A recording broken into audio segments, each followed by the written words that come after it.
Today, we'd like to say a big thank you to everyone who's been supporting our podcast by listening and watching and sharing over the past 9 months. It means so much to us to have you along with us on this journey.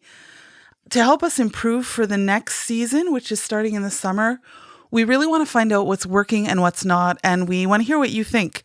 So we're posting a link to a short survey in today's episode description. So if you could take some time to complete this survey and let us know what you think, we would appreciate it so much. It's just in the episode description. Just click. It should take you about 5 minutes to fill it out, and we'd be so grateful. This is Active Christianity's Living the Gospel podcast. Join us as we explore different aspects of the gospel according to the Bible and how we can put this into practice in daily life.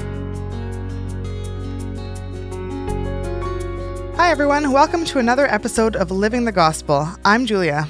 And I'm Kathy. So today's episode is about miracles. So I guess the first obvious question would be, do you believe in miracles? I think that anybody who's read the Gospels and has read the New Testament believes in miracles, right? There's so much written there about the miracles that Jesus and the apostles did. And Paul writes about it, that to do miracles is also a gift of the Spirit, right? And we see like the instances where Jesus turned water into wine. I think that wasn't that actually his first miracle? His first miracle, yeah. Yeah, and then, some like blind men who could see and lame men who could walk and things like that, right? Mm-hmm. So today we're going to do something a little bit different. We actually haven't done this in a while, but we're going to start by listening to something. This is a message that was given by Elias Aslaksen at a Brunstad Christian Church New Year's conference way back in 1964-65. If you don't know who Elias Aslaksen is, we've put a link to a little bio about him in today's episode description, so you can find out a bit about who he was. You will not regret it. He was a great man of God who preached in such a way that he brought faith and hope to many people. So the message that we're going to listen to, he obviously spoke in Norwegian, so we're just going to read parts of the English transcript. Right. And this particular message is about miracles. So here it is. God is called the God of wonders. He's got many names, many descriptions, and this is one of them. He does wonders. He performs miracles. Miracle is good. It's a glorious word. There's no doubt about what it means to perform miracles. But what good does it do if God performs a miracle in my body or anywhere else, turns stones into bread? What help is that if I'm wretched on the inside, and so wretched that I can even fall away from God and go into the blackness of the world after having experienced his wonderful and merciful works? And then we can quite easily understand that if God can perform miracles within us, in our inner man, then all other miracles are as nothing compared to that. They're not nothing, of course not, but in comparison to that, they are nothing. And now, I would therefore like to remind you of this. Believe in the God of wonders. Believe in the God of miracles. Believe in wonders and miracles within you. There are miracles, things that surpass all understanding and comprehension, things that are beyond all human calculations. Believe in miracles regarding salvation in the depths of your heart.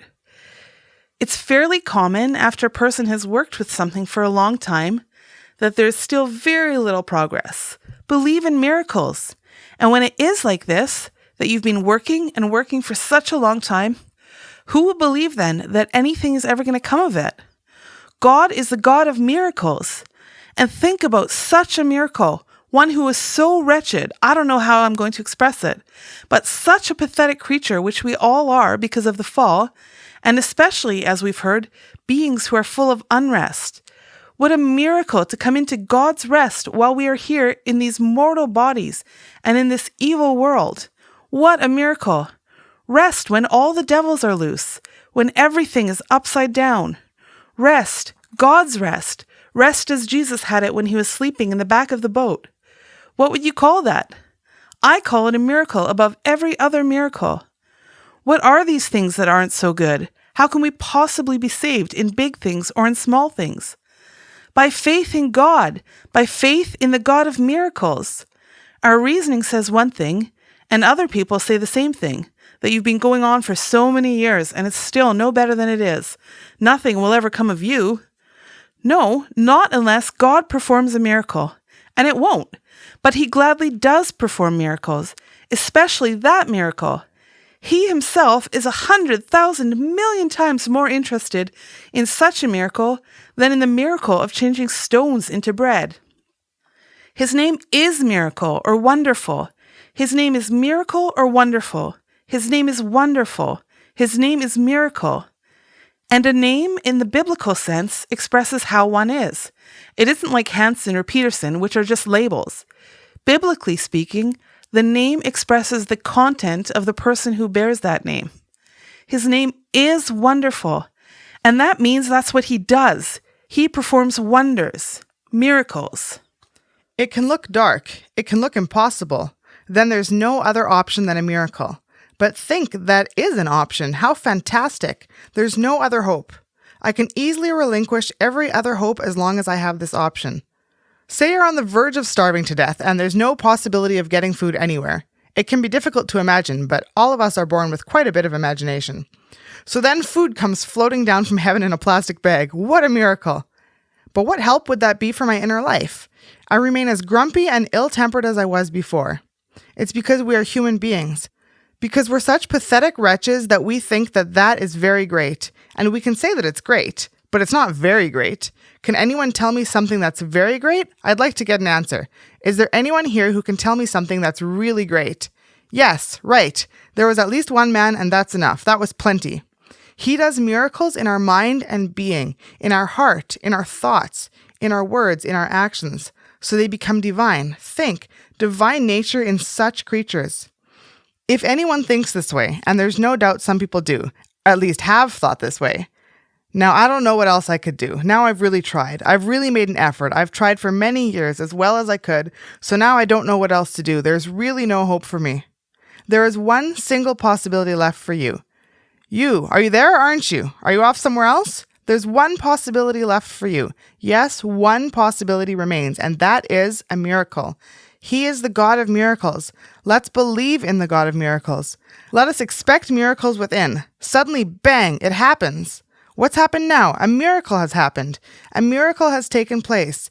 It's biblical that God is the God of wonders. Believe that.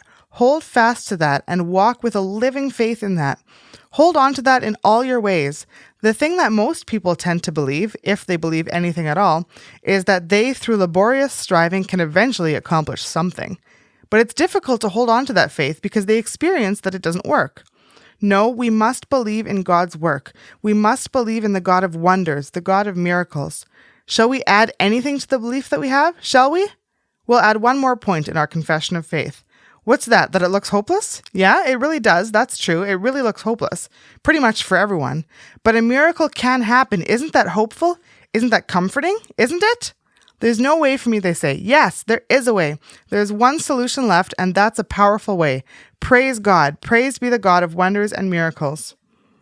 So that was just actually an excerpt from his whole message. We didn't read the whole It thing. would have taken us quite a bit longer to read the whole thing. But it's tremendously good. I really wish that I could have been sitting in the hall when he gave this message.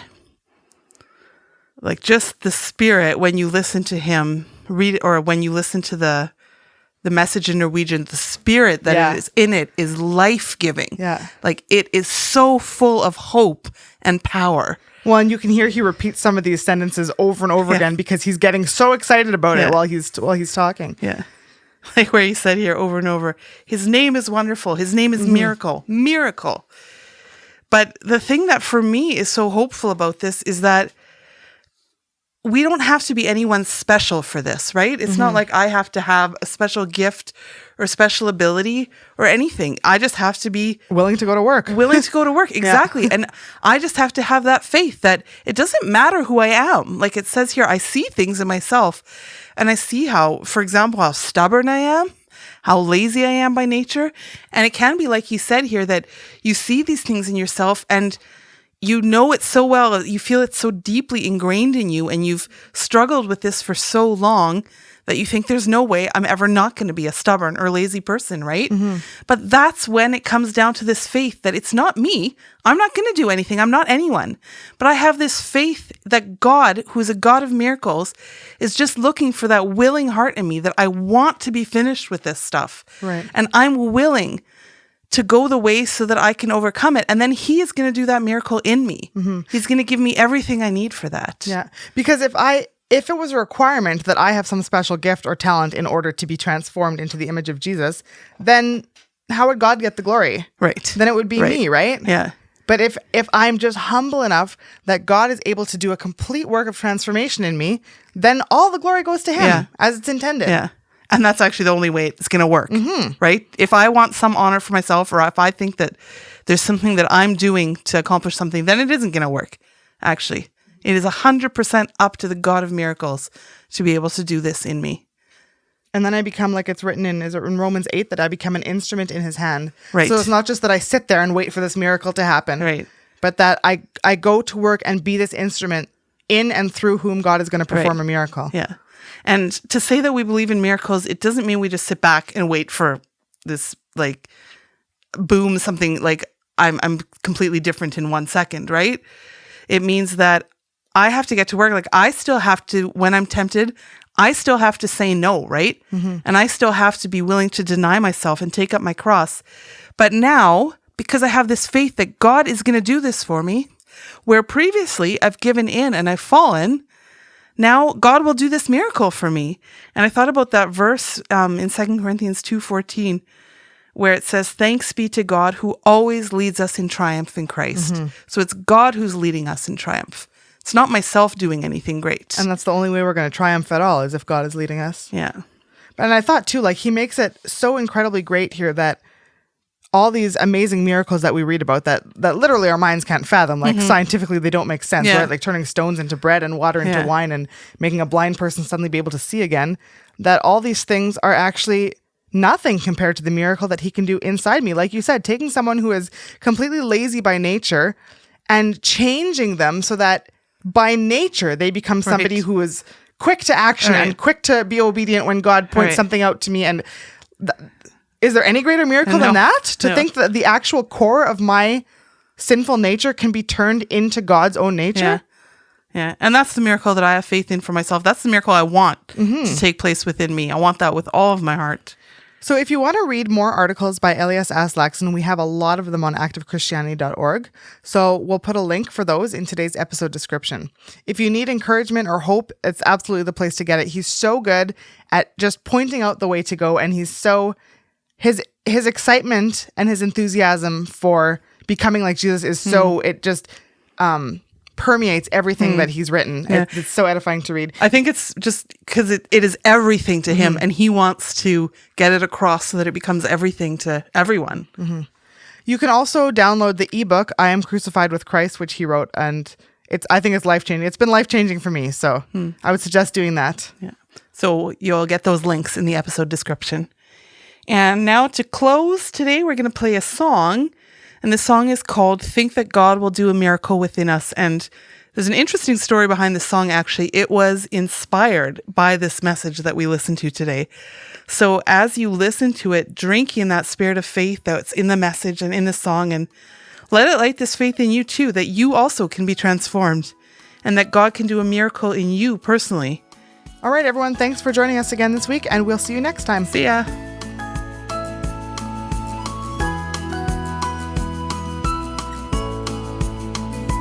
When the Lord's elect, the joy of hope experience, songs of praise fill our days.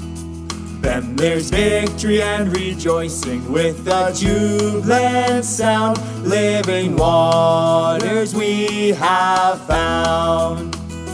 Think that God will do a miracle within us. Who can comprehend His majesty and power? Think that you and I will be on life's way transformed and free, as it's written, and no doubts have we. Things that happen, be they good or bad, won't sway me through them all, big or small. I will walk upon the way of life and victory. I have faith that this shall be. Think that God will do a miracle within us. Who can comprehend His majesty and power? Think that you and I will be on life's way transformed and free, as it's written, and no doubts have we.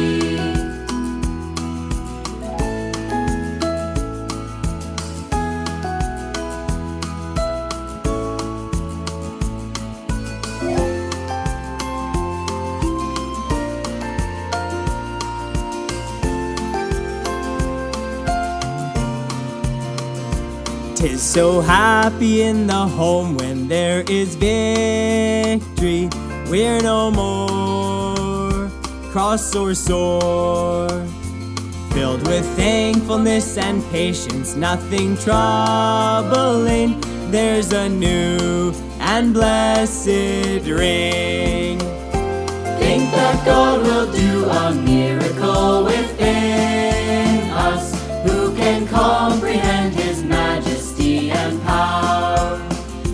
Think that you and I will be on life's way transformed and free, as it's written, and no doubts have we. Open wide your heart, receive God's blessed goodness. Give your all for this call. Oh, you never will regret it. There's such joy in store. You'll desire more and more. Think that God will do a miracle within us. Who can comprehend His majesty and power? Think that you and I will be on life's way transformed and free,